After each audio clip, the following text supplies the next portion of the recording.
달콤한 말씀, 행복한 하루. 오늘 함께 나누실 말씀은 요한일서 2장 12절에서 29절까지 말씀입니다. 자녀들아, 내가 너희에게 쓰는 것은 너희 죄가 그의 이름으로 말미암아 사함을 받았으며, 아비들아, 내가 너희에게 쓰는 것은 너희가 태초부터 계신 이를 알았으며, 청년들아, 내가 너희에게 쓰는 것은 너희가 악한 자를 이기었음이라. 아이들아, 내가 너희에게 쓴 것은 너희가 아버지를 알았으며, 아비들아, 내가 너희에게 쓴 것은 너희가 태초부터 계신 이를 알았으며, 청년들아, 내가 너희에게 쓴 것은 너희가 강하고 하나님의 말씀이 너희 안에 거하시며 너희가 흉악한 자를 이기었음이라. 이 세상이나 세상에 있는 것들을 사랑하지 말라.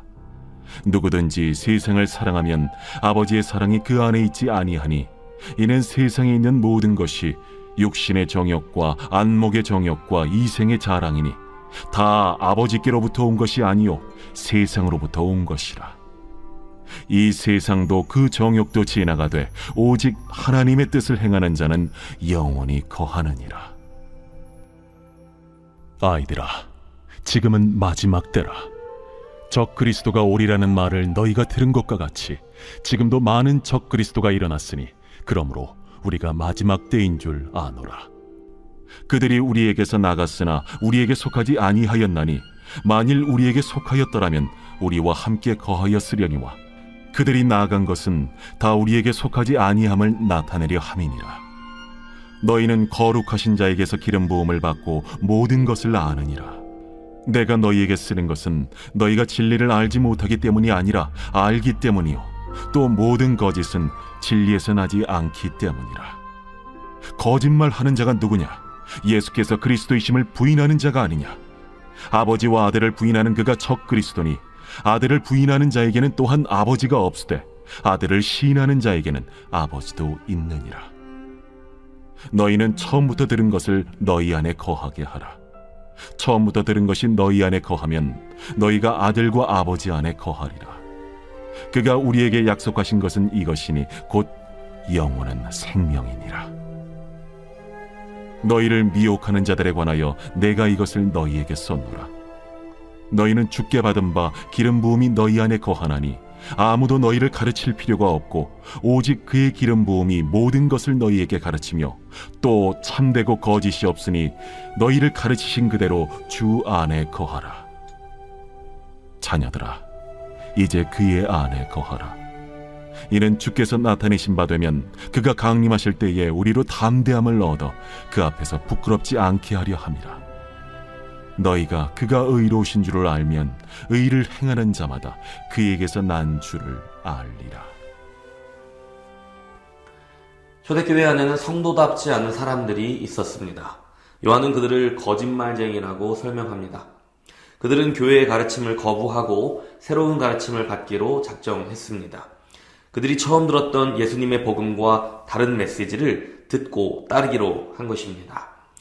그들은 자기들만 그렇게 하는 것이 아니라 교회의 다른 사람들에게도 그렇게 하자고 권유했습니다. 그런데 19절을 보니 그렇게 말하던 사람들은 결국 교회를 나갔습니다. 교회가 나가라고 했는지 자신들이 스스로 나갔는지는 모르지만 요한이 말하기를 처음부터 우리에게 속한 사람이 아니었기 때문에 나간 것이라고 했습니다. 그들은 교회 안에서 예수님만으로 충분하지 않다는 거짓말을 남겼습니다. 예수님은 하나님의 아들이시며 완전한 하나님과 동등된 분이십니다. 그러나 그들은 그것을 거부했습니다. 어떻게 거룩한 그리스도가 더러운 인간의 몸을 입고 있을 수 있냐는 것이 그들이 예수님의 완전한 신성을 의심하는 이유였습니다. 그래서 그들은 또 다른 그리스도를 기다립니다. 이들의 주장은 쉽게 말해서 예수님만으로 충분하지 않다는 것입니다. 예수님만으로는 내 삶이 변하여 하나님의 뜻대로 사는 것도, 죄에서부터 자유함을 얻는 것도, 어느 것도 충분히 해낼 수 없다고 믿는 것입니다. 역사적으로 이러한 주장은 그 모양만 조금씩 달리했지 늘 있어 왔습니다. 우리가 하나님과 같이 온전한 자, 거룩한 자, 하나님 나라의 백성으로서 충분한 자격을 얻기 위해서는 예수님만으로는 충분하지 않고 다른 무언가가 더 필요하다는 것입니다. 그런 거짓에 속기 시작하면 지금 자신에게 있는 믿음으로는 충분하지 않다고 생각하게 됩니다. 지금의 나로서는 죄를 이길 수 없고 진짜 사랑을 할 수도 없고 하나님의 영광을 위해 내 유익을 버릴 수도 없다고 믿기 시작하게 됩니다. 내 믿음이 더 자라고 더 많이 배우고 무언가 더 대단한 경지에 이르러야만 그러한 삶을 살 수 있다고 믿기 시작하게 됩니다. 예수님과 하나가 되는 것만으로는 충분하지 않다는 거짓말에 속고 있기 때문입니다. 여러분이 갖고 있는 믿음은 여러분의 것이 아닙니다. 여러분에게서부터 나온 것이 아니기 때문입니다. 우리에게는 이미 충분하고 완벽한 믿음이 선물로 주어졌습니다. 우리가 갖고 있는 믿음은 바로 그러한 믿음입니다. 요한이 말하는 것이 바로 그것입니다. 이미 너희에게 그것이 있다. 너희에게 주신 예수 그리스도의 생명이면 충분하다라는 것입니다. 그런데 우리는 계속 우리의 믿음에 무언가를 더하려고 합니다. 새로운 가르침이 필요하다고 생각합니다. 더 많이 배우면, 더 많이 알고 있으면 할 수 있을 것 같다고 생각합니다. 지금의 나로서는 불가능한 그 일을 어떠한 새로운 가르침에 눈을 뜨면 할 수 있게 될 것 같다고 생각하는 것입니다. 요한은 성도들을 기름 부음 받은 사람이라고 설명합니다. 기름 부음을 받은 사람은 히브리어로는 메시아이고 헬라어로는 그리스도입니다. 요한은 성도들을 지금 메시아화된 사람, 그리스도적인 사람이라고 부르고 있는 것입니다. 왜입니까? 우리가 처음 받은 복음이 바로 그런 의미이기 때문입니다. 우리는 우리의 구원자, 우리의 그리스도 예수님과 하나가 된 존재입니다. 그것이 그리스도인입니다. 그것이 빛의 자녀입니다. 우리에게 주신 예수님 한 분만으로 충분합니다. 여러분이 큰 믿음을 발휘하기 위해 여러분에게 있는 예수 그리스도 외에 다른 무엇이 더 필요한 것이 아닙니다. 이미 여러분에게는 말씀을 지킬 수 있는 믿음이 있고 예수님처럼 살 수 있는 힘이 있습니다. 있기 때문에 우리는 그렇게 살 수 있습니다. 무언가 더 필요하다고 말하는 것은 거짓말에 속는 것입니다. 물론 신앙은 성장합니다. 하나님의 말씀을 먹고 자라납니다. 그래서 어려운 말씀을 더 깊이 이해하는 데 시간이 걸리기도 합니다. 애매하고 복잡한 가르침을 이해하기 위해서는 말씀을 깊이 배우고 묵상하는 시간이 필요하기도 합니다. 그런 수고가 우리를 성장시키고 또 더 풍성한 기쁨을 누리도록 돕기도 합니다. 하지만 빛의 자녀답게 산다는 것, 하나님의 말씀에 순종하며 산다는 것, 다시 말해 그리스도인답게 사는 것은 꼭 어려운 말씀을 이해해야지만 가능한 일이 아닙니다. 모든 율법을 한마디로 정리하고 있는 서로 사랑하라는 이 말씀은 이해하기 어려운 내용이 아닙니다.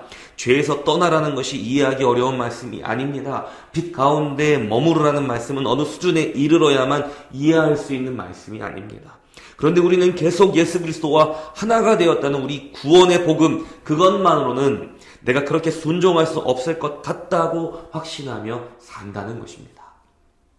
너희는 주께 받은 바 기름 부음이 너희 안에 거하나니 아무도 너희를 가르칠 필요가 없고 오직 그의 기름 부음이 모든 것을 너희에게 가르치며 또 참되고 거짓이 없으니 너희를 가르치신 그대로 주 안에 거하라.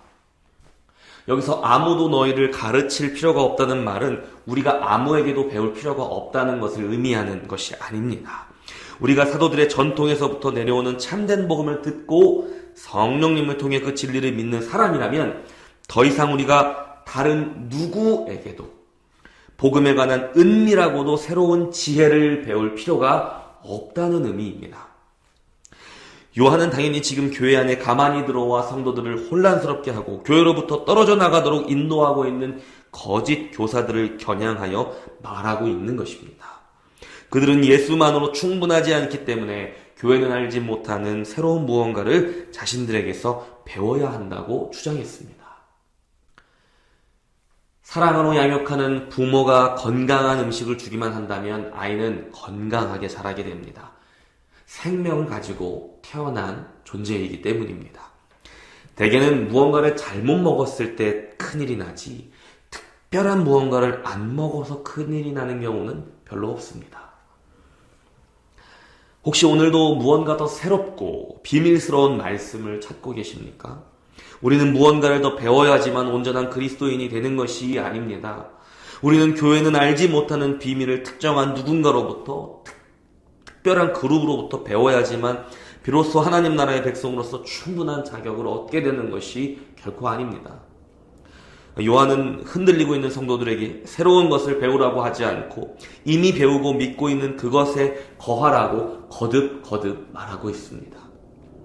너희는 처음부터 들은 것을 너희 안에 거하게 하라. 처음부터 들은 것이 너희 안에 거하면 너희가 아들과 아버지 안에 거하리라. 복음은 결코 우리를 경쟁하게 만들지 않습니다. 복음은 결코 우리에게 열등감을 느끼거나 우리를 위축되게 만들지 않습니다. 여러분, 예수님이면 충분합니다. 충분하지 않은 것은 그분을 향한 우리의 시선뿐입니다.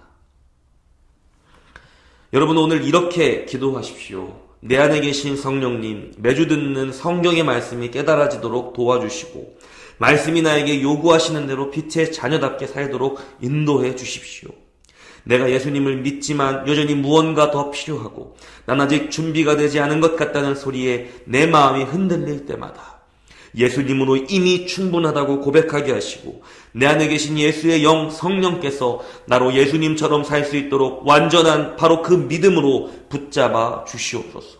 그렇게 될 줄 믿습니다. 아멘. 우리가 이렇게 기도하고 오직 예수님으로부터 우리의 시선을 떼지 않을 때 우리는 서로 사랑하게 될 것이고 사랑, 희락, 화평, 오래 참음, 자비와 양성, 충성, 온유와 절제로 충만한 우리의 교회는 더욱 하나가 될 것입니다. 그리고 세상을 향해 우리의 사랑이 흘러가게 될 줄 믿습니다. 하나님을 사랑하고 이웃을 사랑하기 원하십니까? 예수님이면 충분합니다.